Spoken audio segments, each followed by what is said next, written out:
Hello, this is Patrick O'Shaughnessy, and this is the fifth module in the series Statistical Methods for Analyzing Data Obtained in the Lab or Field.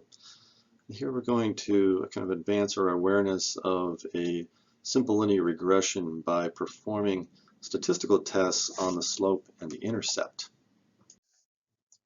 And here's the module map as we've shown in the previous modules. You can see here that this fifth module in this series of linear regression and graphing is pushed off to the right, meaning it's not essential for understanding how to perform a regression model, but it is certainly something that's worthwhile to know.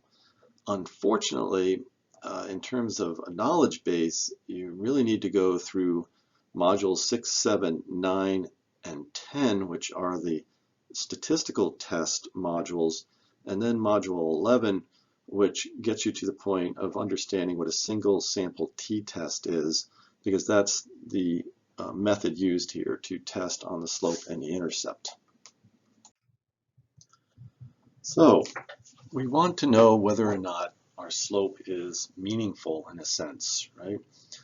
Is it something that truly relates a relationship between changes in x and associated changes in y? In other words, is y dependent on x? Is the other way to flip it around. And the answer is no if the slope is 0, right? And so we can see that from these set of equations, we just slip in a 0 for beta 1, and we can see that we are now left with the intercept term. So we're establishing by this model that the y's are equal to the intercept for any x, which is, if you wanted to plot this relative to x, it's a flat line, but you're simply stating that y's are a constant in a sense of equal to the intercept. So we'd like to know whether or not beta 1 is something other than 0, is the point of the testing on the slope.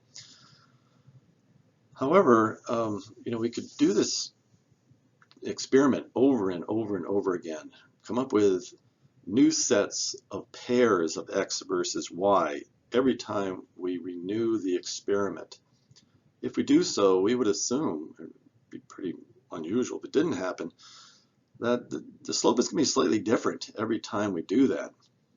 So in terms of the concept of a statistic, the slope is a statistic. It has a distribution. You can think of it. It's going to be centered over some value that's really close to the true slope, we hope, but it's going to have tails on both sides, right? So now we're getting back to this concept as we learned in the modules on a statistical test of, how do we then isolate out this variability from a value. So this is identical then to the one sample t-test, where we're comparing the mean. In this case is the beta 1 value relative to 0. And so that is the idea. We need to perform a hypothesis test to determine whether the slope is statistically different from 0. And that is what is meant by a test on the slope. Okay, so then the hypothesis test, again, will be it is a single sample t-test, beta 1 equal to 0, beta 1 not equal to 0. There's slight differences, though, in terms of how the statistics is actually applied here, because we have this kind of a two-way association between x and y. So regardless, though, we need to come up with a test statistic and determine whether or not that test statistic is in the rejection region, right, as previously described in those modules. So for that, we need a standard error. And the standard error of the slope, as shown here, S sub beta 1, is this equation here, where we have a standard deviation is little s divided by the square root of the sums of the squares of the x's. Now what is that little s then? The s is the standard deviation of the deviations, these eta values.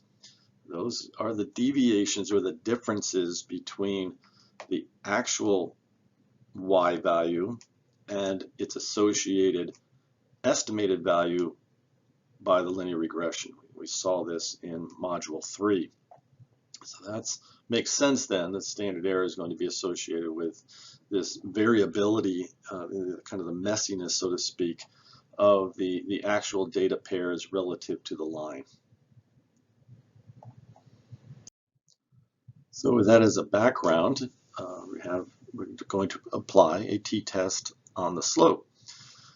So to do that, we need a test statistic as mentioned, and here it is, the entire equation. It looks familiar to a test statistic we've seen in the modules associated with statistical testing.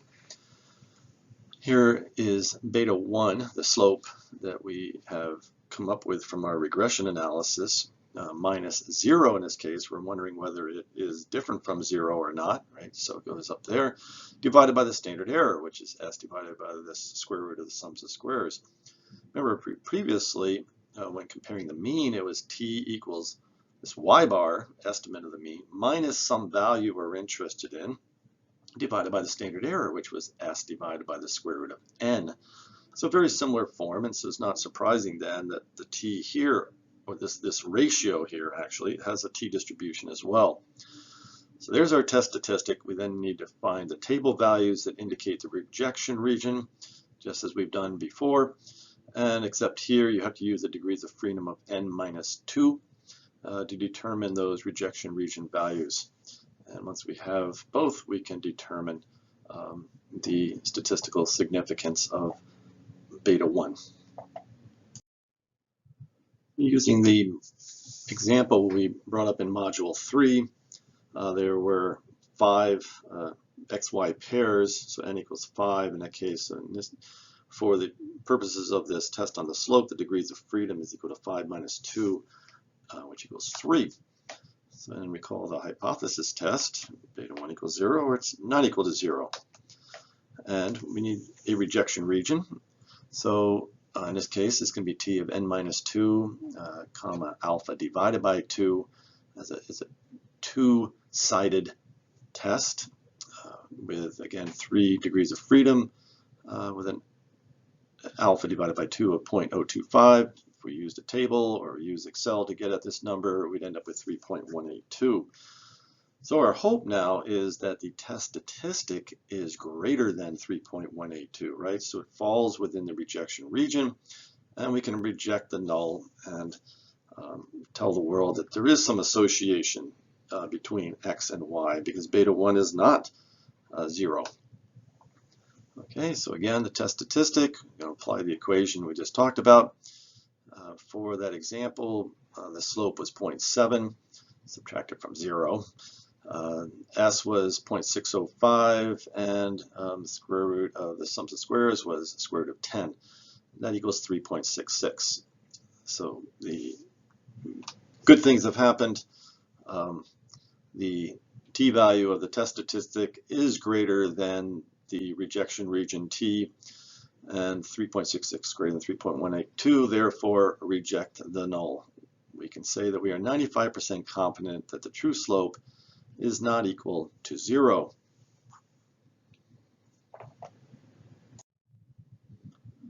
So recall from module 11, which is associated with conducting a one-sample t-test, at the end of it was a brief discussion of the confidence interval. And one of the nice things about that is it allows you to have some idea of the confidence bands, so to speak, about an estimate of the mean, for which you are 95% confident that the true mean is somewhere in that range. Same thing can be done here with a slope, and so we can have a 95% confidence interval, for example, about the slope that's shown here, where we have the slope beta 1 plus or minus t alpha times the standard error. And of course the alpha in this case is going to be 0.05 in order to have a 95% confidence interval, and again it's going to be based on an n minus 2 degrees of freedom. So same data, example from that, we can apply the numbers to this equation, 0.7 plus or minus 3.182 times 0.606 divided by the square root of 10, and end up with a confidence interval of 0.7 minus this term of 0.09 and 0.7 plus this term to get to 1.31.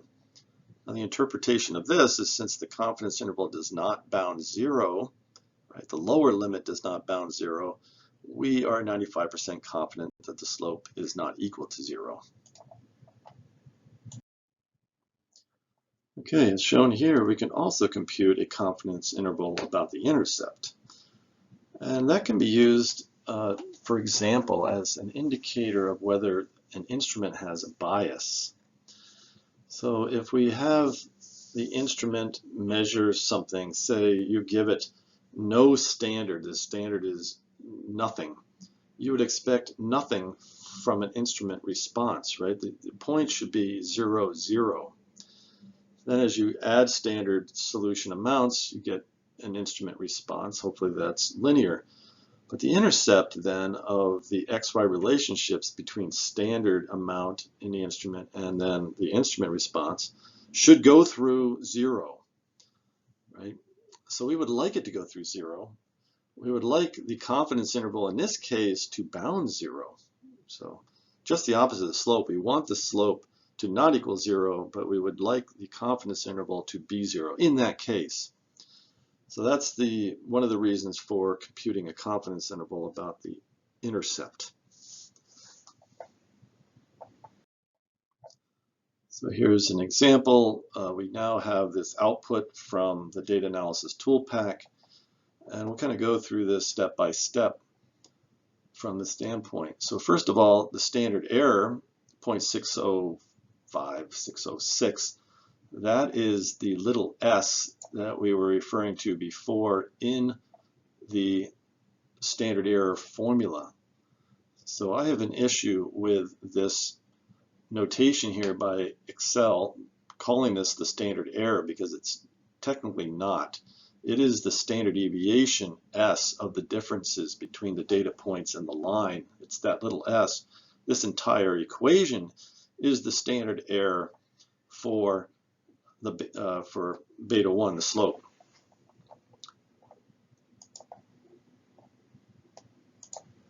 Okay, the next thing you'll see is the ANOVA table, and we haven't talked about that yet. That'll be in a future module. But for here, in simple linear regression, it can be ignored. There is no difference between the ultimate information you get out of this from what you'll get down below on the slope. So just to impress upon you that 0.035, it says significance F, but it's the p-value on this test. Again, I'm not going to explain right now, but it's identical to the 0.035 you see right here, which is the p-value on the slope. So you can ignore that ANOVA table. All right, now there is a t-test information here on the slope and the intercept. Okay, you can see that it gives you the test statistic that we already computed, 3.655. Unfortunately, it does not give the table value or the critical value that was less than that, right? So we can reject it. So we can't make that comparison, but we can look at the p-value and see that it's 0.035. 0.035 is less than 0.05, our alpha, therefore reject. And so when you read about a test on the slope, this is what they mean, because they don't typically describe it. What do you mean by a test on the slope? What are you testing? Well, you're testing to see whether or not it's equivalent to 0, right, or not, or can you reject that? That's the test on the slope. And in this case, the answer is yes, I can reject. So there's the p-value, and then there's the confidence intervals. There's the lower 95% confidence interval and the upper. So there's the 0.09 we calculated before and the 1.309. So from this information also you can say that confidence interval does not bound 0, therefore the slope can be stated to be statistically different from 0. Now I'm going to say why this extra information on the right there. The results are repeated again. It's just a default, it's kind of a quirk of this output. When you put in 90 or alpha of 0.05 or 95% confidence, it repeats it. If you put in any other value, it will still show the 95% confidence results here, and it'll give you, say if you wanted 99%, it'll show those here. Okay, so now we have much more information than we got out of a simple trend line, an equation added to a graph.